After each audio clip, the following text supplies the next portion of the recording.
Hello and welcome to our School for Discipleship regular mailing, and for those who are recent subscribers, welcome to this regular mailing where I often have a guest with me here at Woodbury Avenue, our site in Bournemouth for School for Discipleship, and get to talk about something related to what we teach and what we're trying to do in the School for Discipleship. So, great to be here with you, Rob. This is Rob Bradshaw, and he's here with me, Chris Sinkinson, here in Bournemouth at our School for Discipleship. And this is a great opportunity, Rob, to have you here to talk about theological training and theological education, and particularly drawing upon your experience. So my first question, Rob, for you is tell us a little bit about your background and what got you into theology. Well, I guess to go back to the beginning, I became a Christian at Bangor University at the end of the first term of my course in theology, in forestry.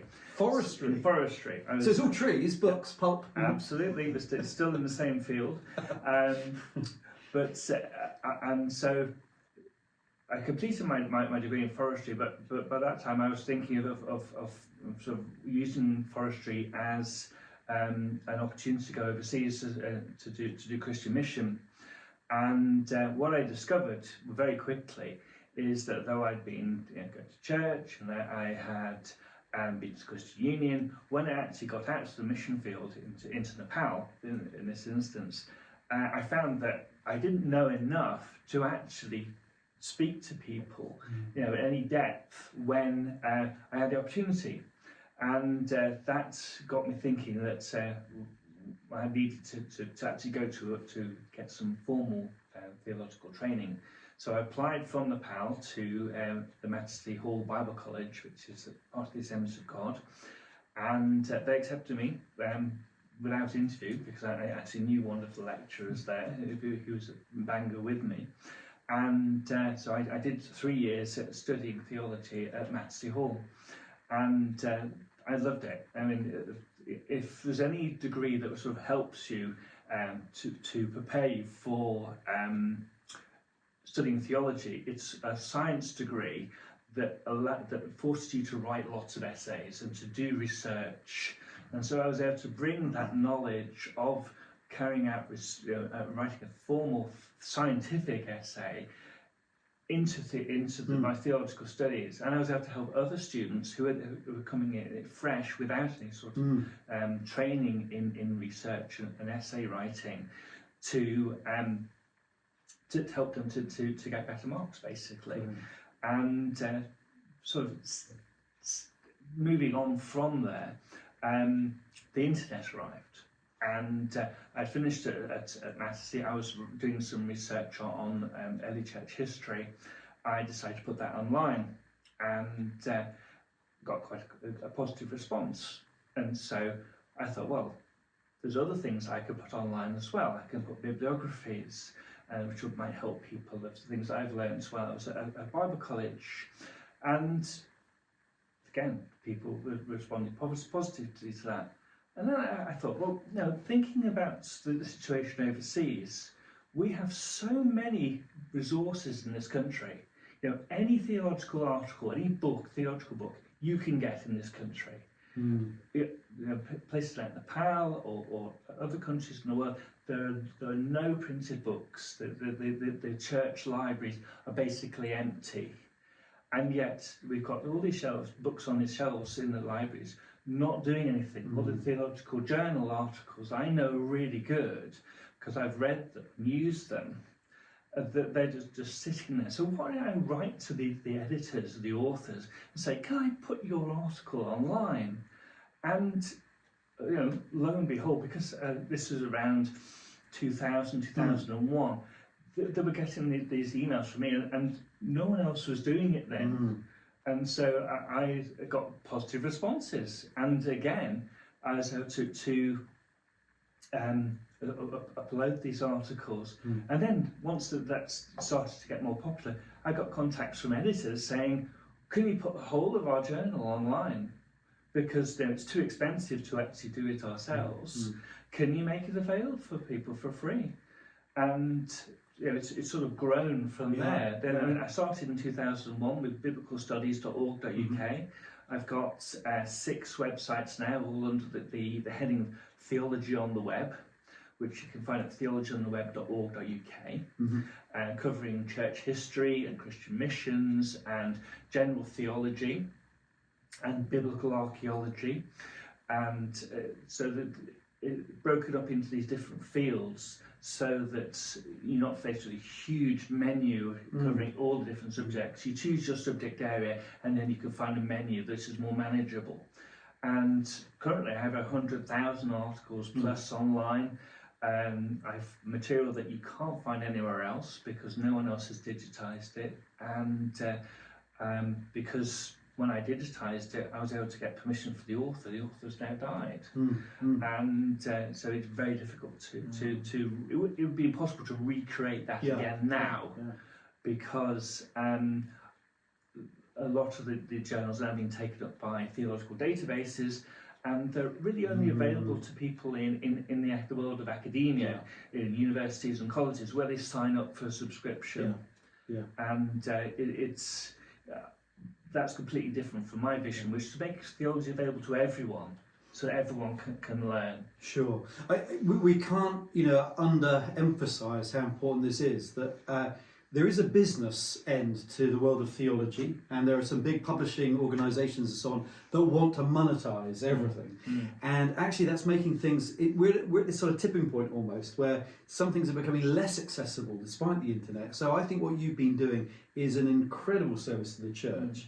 Thank you for it. Many of you listening to this will have used the site without realising it, because when you're Google searching for articles, information and so on, it may well be that it's linked through to an article on your website without you realising that's where you've got the article from.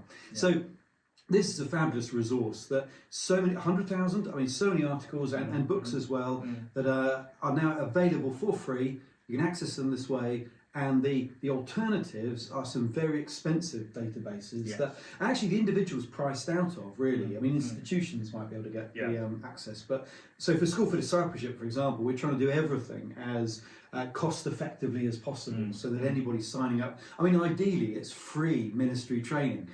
We have to charge something for our printed books, and the in-person training we do, we charge a modest fee for.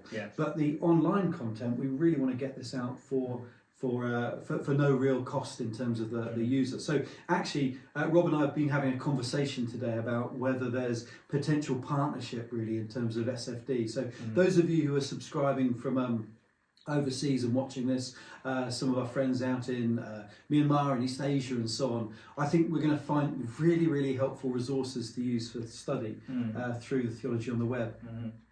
Ironically, that one of the largest sources of visitors to my website is people in the US, in Canada, in the UK, because, as I said, it's becoming more difficult for ordinary people not in training, to get access to this. And universities are compounding this by shredding the physical copies of their journals, and so you can't even visit a library to look at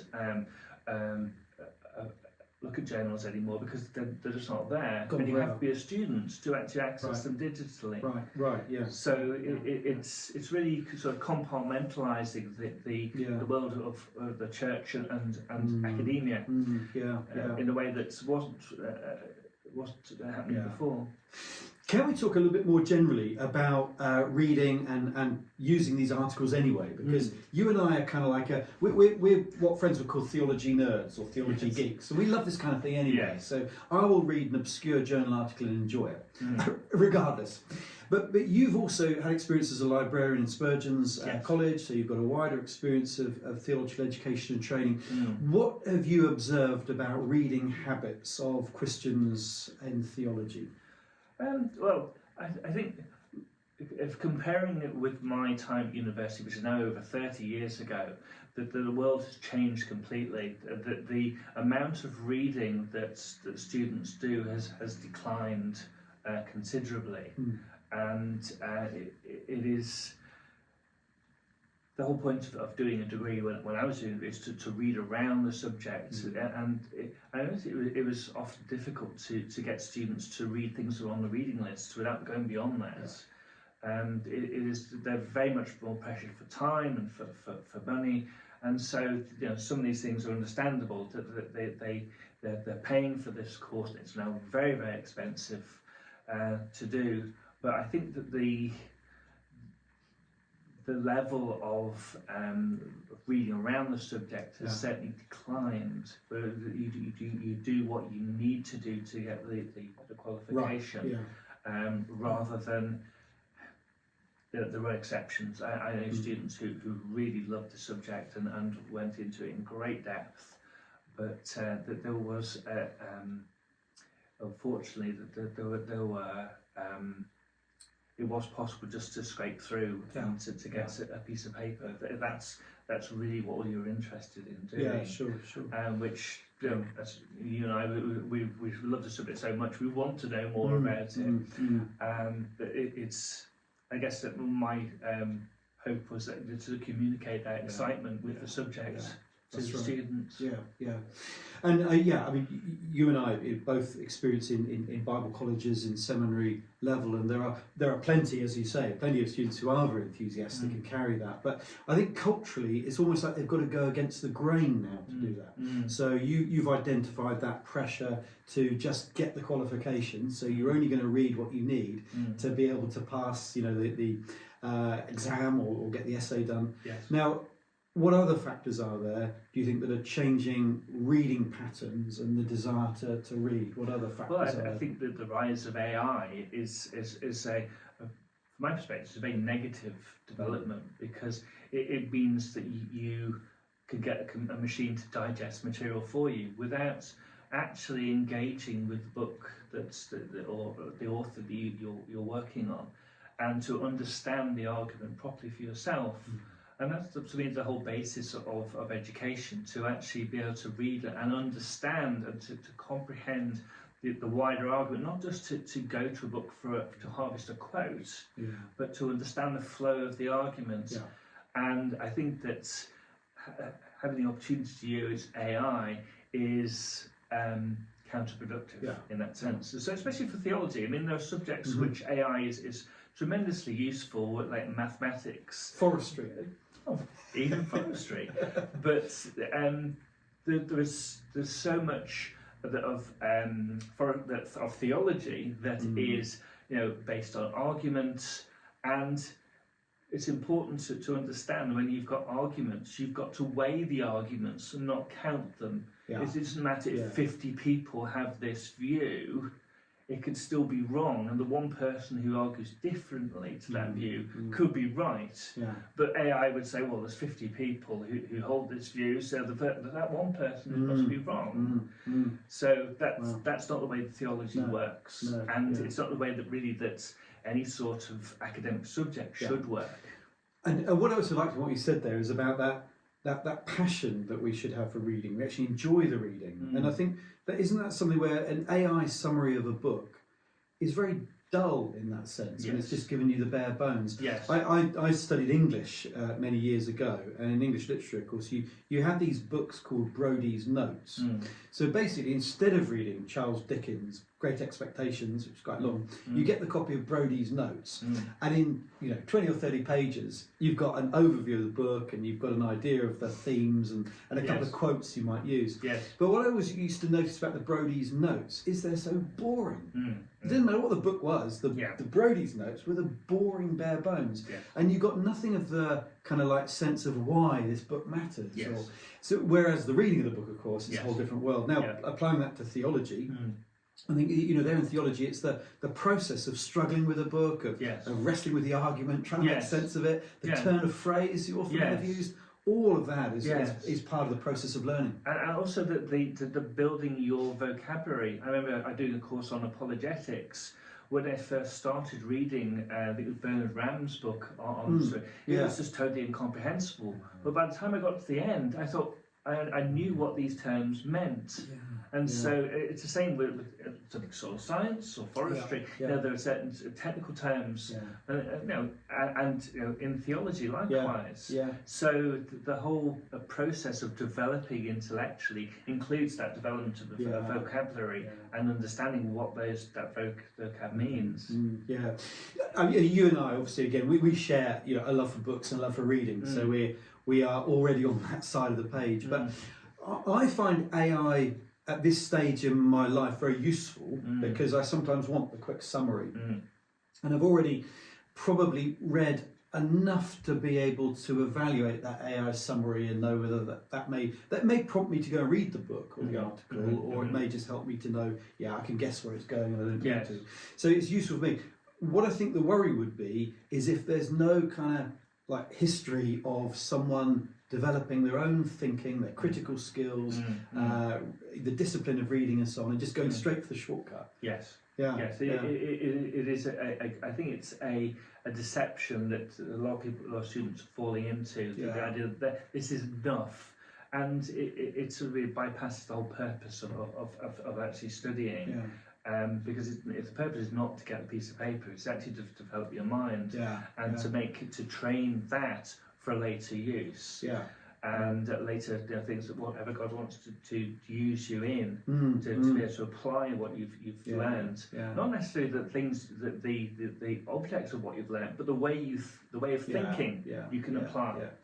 It's the road, not just the destination, right? Exactly. So that's what we really come to understand. Okay, so speak to this though, because I still love printed books. I mean, I've got a Kindle and I read online, but I love a printed book. And if I want to just really get into a book, I want the printed copy so I can sit there. And of course, with the Bible College in a box, we've got printed texts that we kind of distribute. I want people to have a study book with a pen and sit there and write notes with a pen, because I think in terms of processing, it can help you to slow down and process the information. Now, how does that fit though with the great value? Because I mean, you're running websites full of this content. So how does perhaps the decline in the printed text, how do we make up for that with online and digital media, and what are the pros and cons here? Well, in the end of the day, you could always print out the digital text, and the advantage that I'm providing for people, say in the Far East, is that if they could download the text and print it and then read it as a physical book, but they can't get the physical books because they're not allowed to import them, or they're just so expensive. So you could actually go and say this is use the physical book by printing it out. The other thing is that a friend of mine met at one of the lecturers at Spurgeon's. He'd been looking for a particular quote in an old journal called The Sword and the Trowel, which was edited by Spurgeon. And he said, I've been looking for this quote for 10 years because there is no digital version of this journal. So I digitized it, gave him the digital copies. He found it in 10 minutes. Now that is an advantage of digital, to actually find things quickly. And you can still read the full text, but a lot of the books are not properly indexed. So that's something that's really has been a real help to people studying particularly these older texts. That is helpful, because we're not trying to come across as two sort of older, fed up men saying it was better in the olden days, because there's definitely, and as you know with the sites that you're running, definitely great value that we can have from the digitisation, online content. And the other thing I would say is that with software like the Bible software, like Logos and so on, I tend to use Accordance now, but these various, and some of the free ones online as well. The value for doing like word studies, parallel texts and so on, you can do things now with that software. It would have been impossible to do. You know, those kind of searches where you look for multiple words appearing within the same couple of verses. I mean, imagine trying to do that with a concordance, printed text years ago. So we tried it. We had a couple of translations open on the desk and a concordance or whatever. But software is a whole new level of that kind of Bible study. So absolutely. No denying it can bring a great deal of value to our study. I worked with Tyndale House, and they were developing the Step Bible, which is a very advanced original language study tool for the Bible, and it includes multiple lexicons and dictionaries, and at the click of a button, you click on a word, you can parse it, you can find out its history, lexicography, and absolutely tremendous and absolutely free to use. It's free, How do people get access to the Step Bible? I think that the website is stepbible.org. Okay, that's a great recommendation, by the way, Step Bible. We ought to recommend that one more often, because some of the software packages are actually very expensive, and I do worry about some of the pay-for ones are getting bloated. They're adding on things you don't really need. You know, the value, I think, is not this extra package of other books they may give you. It's that Bible searching capability. Yes. So Step Bible, that's a great way into doing this online. And available in I think it was, they've got hundreds of different translations. Astonishing. Because the international team have become involved in providing different translations of different texts. So tremendously useful. So do you think, I mean, now as we're looking to the future, peering into what lies ahead, theological training, personally, I think is going to change. I mean, I do think that we're in a new era. I think in terms of higher education itself has got problems to sort out. So that's just generally in higher education. I personally think there may be a bit of a revival of the old apprenticeship model, because I think a lot of education has become very expensive for what it does. And I think the apprenticeship style of education for industry may see something of a revival. So for theological training, have you got any thoughts on this, Rob? How theological training is going to develop going forward? Well, I think that the number of Bible colleges is going to continue to reduce in the UK. Sadly, Spurgeon's College closed last July. You were in the midst of that. I was, and its library has been sold, and so I mean I tend to think in terms of libraries, and you know, the loss of those resources as different colleges close is going to be tremendous, because a lot of them were gathered together over, you know, the case of Spurgeon's library, over 100 years. And so to try and recreate that is extremely difficult. It is to actually, I think the whole economy has changed, and it's just now so expensive to go to do residential training. Now, residential training has a tremendous benefit, and you rent to the community for 2 or 3 years with other people, like-minded people, learning from them and sharing and growing together. And it's becoming less and less of something that people can actually achieve, because it's so expensive just to live. And so there's great pressures on that. So we have to find another way to train people, because there's a famous quote from a film called Born Yesterday, about the world being too dangerous a place to be filled with stupid people. And there is a sense in which it is dangerous. It's a dangerous world. We need to know what the Bible teaches and how to apply it. Otherwise, we could be misled. And we need people who are properly trained, who understand these things, so they don't mislead people. That's really helpful. The need for theological training is not going away, obviously, and the need for good handling of the Bible. Chris Jack, who I teach with here, you know Chris Jack, who was at London School of Theology before and at Moorlands, but he develops a curriculum for what we teach here on a Wednesday, and emphasises that the core kind of teaching component is Bible handling, what we used to call hermeneutics. You know, it's handling the Bible well, understanding it in context. Once you've got those skills, actually all those other areas of application, you can do them on the basis of good, sound Bible handling skills. It is exactly what I found. My biblical studies website has a huge section on hermeneutics. Brilliant. Because one of my early fascinations was all the aspects of biblical interpretation, how the Old Testament used the New, about idioms and the whole range. I think there's about 10 or 12 different subdivisions of that subject on the website, which I provide resources on. I mean, I think that if I was to recommend 2 books that would really help in that area, it's How to Read the Bible for All It's Worth by Douglas Fee and Gordon Fee and Douglas Stewart, and Exegetical Fallacies by Don Carson. Which there's a new edition coming out. Yes. Oh, really? The new edition. Excellent. He's writing it with one of his PhD students, apparently. Right. Yeah. Well, that was fantastic. That was, I found that absolutely life-changing. That book. It introduced what we were talking about before, about critical thinking, and to how to look at an argument and to think, no, that doesn't make sense. No, So that's those two books, I think. Yeah, that's great two recommendations. I'd love to get those into the Bible College in a box. I don't know what, that might be quite expensive, but two great books to get access to. Exegetical Fallacies, that's right, and How to Read the Bible for What It's Worth. Theologyontheweb.org.uk, is that right? So that's the sort of umbrella, isn't it, really? And then you'll find there's a number of websites you link to through there, so do go and check out the website.